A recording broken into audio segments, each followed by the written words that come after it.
নমস্কার, আমি সৃজা। এই মুহূর্তে মোটামুটিভাবে শান্ত হয়ে গেছে যাদবপুর চত্বর। অন্ততপক্ষে গতকাল রাত থেকে যে ধুন্ধুমার কাণ্ড ঘটছিল সেটা এই মুহূর্তে ইতি হয়েছে। মোটামুটিভাবে থমথমে পরিবেশ রয়েছে যাদবপুর এলাকা জুড়ে, যা খবর পাচ্ছি। এবার গতকাল রাত থেকে কি হয়েছিল আপনারা সকলেই মোটামুটিভাবে জেনে গেছেন যে গতকাল রাতে 50-60 জন বাইক নিয়ে লোকজন আর কি, তারা যাদবপুরের স্টুডেন্ট পর্যন্ত নয়, তারা যাদবপুর বিশ্ববিদ্যালয়ের ভিতরে ঢুকে পড়ে এবং তারপর যাদবপুরের বিধায়ক শর্বরী মুখার্জি তিনি রাত্রিবেলা পৌঁছে যান এবং সেখানে গিয়ে একেবারে হুলস্থুল শুরু করেন, ধুন্ধুমার কাণ্ড শুরু করেন। এবং এটার কারণ কি ছিল, অভিযোগ কি ছিল, যে একটা বাম ছাত্র সংগঠন তারা তাদের জিবি মিটিং ডেকেছে। যাদবপুরের বিধায়ক শর্বরী তিনি রীতিমতন মোবাইলে একটা কোর্ট অর্ডার পর্যন্ত দেখান সবার সামনে, আপনারা নিশ্চয়ই দেখেছেন সেই ছবি। উনি বলেন যে কোর্টের অর্ডার রয়েছে যে এইসব কিছু করা যাবে না এখানে, কিন্তু উনি হয় জানেন না অথবা জেনেও ইচ্ছা করে অশান্তি পাকানোর জন্য উনি যেটা বলছেন সেটা সত্যি বলছেন না। কোর্টের তরফ থেকে বলা হয়েছিল যাদবপুরের যে সমস্ত ইউনিয়নগুলো রয়েছে সেগুলোকে ভেঙে দিতে হবে। খুব স্বাভাবিক ব্যাপার। এরা যে লাস্ট কবে ছাত্র সংসদ নির্বাচন হয়েছে আমাদের মনে নেই, তৃণমূলের আমলে ছাত্র সংসদ নির্বাচন হয়নি। তো সেক্ষেত্রে সেই ইউনিয়নগুলোকে ভেঙে দিতে হবে, ইউনিয়ন রুমগুলোকে তালা দিয়ে দিতে হবে, এইটা কোর্টের তরফ থেকে বলা হয়েছিল। কিন্তু কোনো ছাত্র সংগঠন তারা তাদের নিজেদের তাগিদে বা নিজেদের ব্যবস্থাপনায় জেনারেল বডি মিটিং ডাকতে পারবে না, এরকম কোনো কোর্ট অর্ডার ছিল না বা কোর্ট অর্ডার নেই। এটা হয় শর্বরী জানেন না অথবা জেনে শুনে ইচ্ছা করে অশান্তি পাকানোর জন্য এই কর্মকাণ্ডটা গতকাল রাত থেকে টানা করে গেছেন। তো এই ঘটনার পরবর্তীতে আমরা জানি বাম ছাত্র সংগঠনের তরফ থেকে আজকে সকাল 11টার সময় মিছিলের আয়োজন করা হয়েছিল এবং সেখানে শুধুমাত্র ছাত্রছাত্রী নয়, গোটা কলকাতা শহরের শান্তিকামী মানুষ, গণতন্ত্রের পক্ষে থাকা মানুষ, তাঁরা সেই মিছিলে যোগ দিয়েছিলেন। অন্যদিকে এবিভিপিও জনা 50-60 লোকজন নিয়ে গিয়েছিল এবং যতক্ষণ পর্যন্ত টিভি ক্যামেরা ছিল ততক্ষণ পর্যন্ত ওরা ওই যাদবপুরের গেটের সামনে ছিল ঠিকই, কিন্তু টিভি ক্যামেরা যখন থেকে চলে যায় তারপরেই ওরা মোটামুটি সেখান থেকে উঠে চলে যায় এবং উঠে চলে গিয়ে সোজা পার্টি অফিসে চলে যায় ওদের এক্সট্রা পেমেন্ট নিতে। খুব স্বাভাবিক ব্যাপার। আজকে সকাল থেকে ওদের অনেক পরিশ্রম হয়েছে, ইনফ্যাক্ট গতকাল রাত থেকে ওদের অনেক পরিশ্রম হয়েছে। এই যে সকাল থেকে ধর্ণা দেওয়া, রাস্তায় শুয়ে পড়া, ধাক্কাধাক্কি করা, পুলিশের সঙ্গে ধাক্কাধাক্কি করা, ব্যারিকেড ভাঙা, এগুলোর জন্য কিছু এক্সট্রা পেমেন্ট তো অবশ্যই ওদের প্রাপ্য, তো সেটা নিতেই ওরা চলে যায় পার্টি অফিসে। কিন্তু বাম ছাত্র সংগঠনের বা এসএফআই এর ছাত্রছাত্রীরা, সমর্থকরা সকলেই ওখানে ছিলেন, দীর্ঘক্ষণ ছিলেন। তবে এই মুহূর্তে পরিস্থিতি থমথমে হলেও নিয়ন্ত্রণের মধ্যে রয়েছে। এবার আসছে এই অশান্তিটা কেন হলো। এই অশান্তিটা হলো কারণ একটা বাম ছাত্র সংগঠন তারা জিবি মিটিং অর্থাৎ তাদের জেনারেল বডি মিটিং ডেকেছিল, যেমন বললাম আগেই, এবং কোর্টের তরফ থেকে জিবি মিটিং ডাকা যাবে না এরকম কোনো অর্ডার ছিল না। সেক্ষেত্রে বাম ছাত্র সংগঠন কোনো বেআইনি কাজ করেছে এরকম আমরা বলতে পারবো না। কিন্তু প্রশ্ন হচ্ছে যে তারপরেও তাহলে শর্বরী এগুলো কেন করলেন। টলিগঞ্জ পাড়ার যেটুকু বক্তব্য আমার কাছে এসেছে আর কি, আমি টলিগঞ্জ পাড়ার খুব বেশি খবর জানি না, কিন্তু টলিপাড়ার যেটুকু খবর আমি জানতে পারছি সেটা হচ্ছে যে এই পাপিয়া অধিকারী বা রুদ্রনীল ঘোষ এরা এই শর্বরীর থেকে বেশ কিছুটা এগিয়ে যাচ্ছে তোলার ক্ষেত্রে। রুদ্রনীল একাডেমিতে গিয়ে রং বদলাচ্ছে, মানে নিজের চরিত্রটার মতোই, আর পাপিয়া অধিকারীকে তো আমরা দেখতেই পাচ্ছি যে উনি একেবারে টলিগঞ্জের সর্বা হয়ে গেছেন, হয়ে গিয়ে তোলা তুলছেন। তো এই যে শর্বরী তিনি পিছিয়ে যাচ্ছেন বেশ খানিকটা তোলার ক্ষেত্রে, আর সেই কারণের জন্য ওনার প্রয়োজন ছিল একটা ফোকাসে আসার। আর সেই ফোকাসে আসার জন্য উনি গতকাল রাতে একজন ধর্ষককে আঁকড়ে ধরে নিজেকে ফোকাসড হওয়ার, নিজেকে গুরুত্বপূর্ণ প্রমাণ করার এবং নিজেকে তোলার উপযুক্ত করে তুলতে চেষ্টা করেছেন। কারণ শর্বরী মুখার্জির সঙ্গে যে ছেলেটি ছিল, যে ছেলেটি আহত হয়েছে বলে শর্বরীর দুঃখে প্রাণ ফেটে যাচ্ছিল, সেই ব্যক্তির নাম নিখিল দাস। তো এই ভদ্রলোকের বয়স প্রায় 34 বছর, তার মানে উনি কতটা ছাত্র সেটা আমরা বুঝতে পারছি। এমনকি 2021-এ ভদ্রলোকের বিয়ে পর্যন্ত হয়ে গেছে।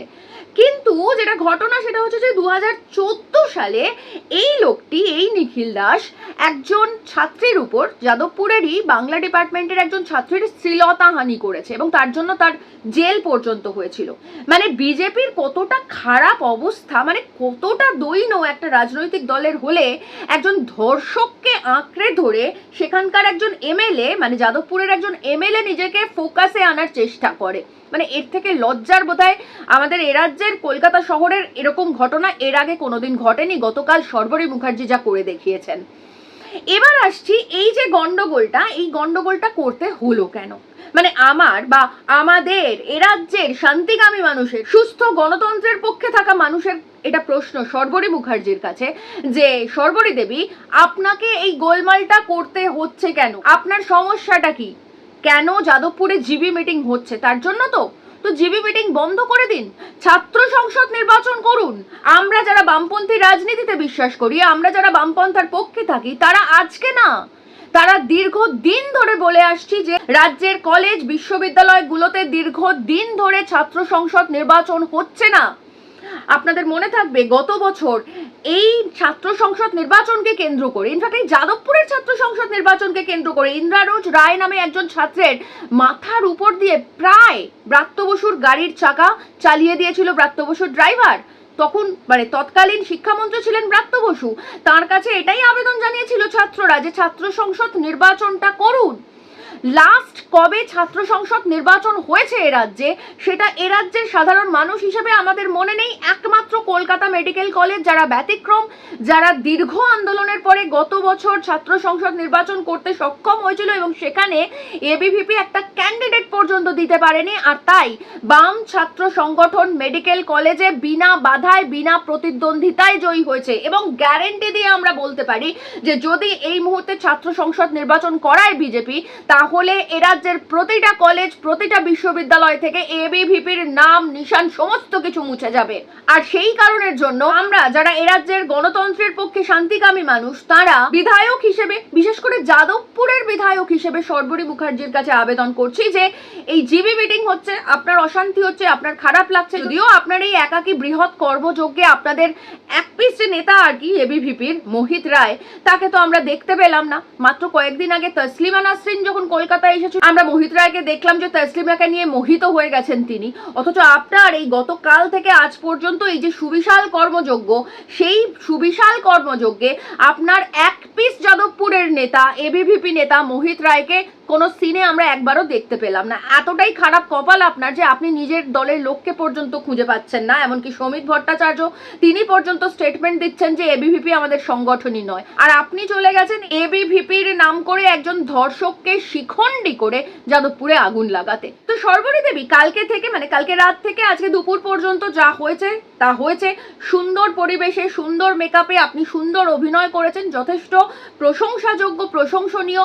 আমরা প্রশংসা করছি আপনার সুন্দর অভিনয়ের জন্য। এবার বলছি, আপনি তো এখন আর শুধু অভিনেত্রী নন, তার সঙ্গে আপনি একটা রাজনৈতিক চরিত্র। আর ভোটে জিতে বিধায়ক যখন হয়েছেন, সে যেভাবেই ভোটে জিতুন, ভোটে জিতেছেন, বিধায়ক যখন আপনি হয়ে গেছেন, তার মানে আপনি জনপ্রতিনিধি। তো আপনাকে তার মানে জনগণের কথা শুনতে হবে, এবং সেটা শুধুমাত্র আপনি ধর্ষকদের কথা মেনে চলবেন এরকম না, এই রাজ্যের সাধারণ মানুষের কথা মেনেও আপনাকে চলতে হবে, কারণ আপনি জনপ্রতিনিধি এবং আপনি ওথ নিয়েছেন এ রাজ্যের মানুষের কথা শুনে চলার। তো সেক্ষেত্রে আপনার যে নাটক, সেই নাটকটা আপাতত শেষ করুন। আসুন আমরা কিছু কাজের কথা বলি, আমরা কিছু কাজের উপায় খুঁজে বার করি। জিবি মিটিং নিয়ে আপনার অসুবিধা, জিবি মিটিং নিয়ে আপনার আপত্তি, আমরা মেনে নিচ্ছি। জিবি মিটিং ছাত্রছাত্রীরা করবে না। আপনার যদি দম থাকে, আপনি ছাত্র সংসদ নির্বাচনটা করুন, অন্ততপক্ষে আর কোনো জায়গায় যদি নাও করেন। আপনি তো যাদবপুরের বিধায়ক এবং আপনার যাদবপুর নিয়ে সমস্ত সমস্যা রয়েছে, এবং এই যাদবপুরকে কেন্দ্র করেই তো আপনি ফোকাসে এসছেন। মানে রুদ্রনীল পাপিয়া অধিকারীর থেকে এই যে তোলার ক্ষেত্রে আপনি পিছিয়ে পড়ছিলেন, এই যাদবপুরকে কেন্দ্র করে একজন ধর্ষককে শিখণ্ডী করেই তো আপনি তোলার জন্য ফোকাসড হয়েছেন। তো যাদবপুর যখন আপনাকে এতটা দিয়েছে, আপনি তখন যাদবপুরকে কিছু অন্তত দিন। যাদবপুরের ছাত্রছাত্রীদের তরফ থেকে আমি এ রাজ্যের নাগরিক হিসেবে ব্যক্তিগতভাবে আপনাকে অনুরোধ জানাচ্ছি যে এবার অন্তত ছাত্র সংসদ নির্বাচনটা করান, কারণ আপনাদের ব্রাঞ্চ যে কোম্পানিটা এতদিন পর্যন্ত 15 বছর এই রাজ্যটা চালিয়েছে, তারা ছাত্র সংসদ নির্বাচন করাতে ভয় পেত, তাদের দমে কুলোয়নি, কারণ তারা জানে যে ওই ট্রেজারির যে টাকাটা রয়েছে, ওই টাকাটা পুরোটা তারা লুট করবে। ছাত্র সংসদ নির্বাচন হলে টাকাটাই তাদের আর অধিকার থাকবে না, ওই টাকাটা নিয়ে তারা আর ফুর্তি করতে পারবে না। এই ভয়ে তারা এতদিন পর্যন্ত ছাত্র সংসদ নির্বাচনটা করায়নি, বরং ইউনিয়ন রুমগুলোর কি পরিস্থিতি করেছিল সেটা আমরা দেখেছি। সেখানে খাট বিছানা আলমারি এনে কি অসভ্যতা, কি নোংরামো, কি বর্বরতা করেছে, সেগুলো আমরা সব দেখে ফেলেছি। কিন্তু আপনি তো গণতন্ত্রের পক্ষে, আপনি তো জিবি মিটিং এর বিপক্ষে, আপনি তো চান না কোর্টের অর্ডারের বাইরে জিবি মিটিং হোক। তো আমরাও এটা চাই না। আমরা চাইছি না এই মুহূর্তে কোনো ছাত্র সংগঠন ব্যক্তিগত উদ্যোগে কোনো জিবি মিটিং করুক। আমরা চাইছি ছাত্র সংসদ নির্বাচন হোক, ছাত্র সংসদ নির্বাচন হয়ে সঠিকভাবে ছাত্র সংসদ নির্বাচিত হয়ে যাদবপুরকে সঠিক পথে চালনা করুক। আর যাদবপুরের বিধায়ক হিসেবে এবং অবশ্যই গতকাল রাত থেকে আজ পর্যন্ত যা যা হয়েছে সেই কর্মযজ্ঞের হোতা হিসেবে এবার আপনার দায়িত্ব যে আপনি এবার যাদবপুরে ছাত্র সংসদ নির্বাচনটা করে দেখিয়ে দিন। তাহলে বুঝবো যে অভিনয়ের পাশাপাশি কিছু কাজ করারও আপনার দম রয়েছে।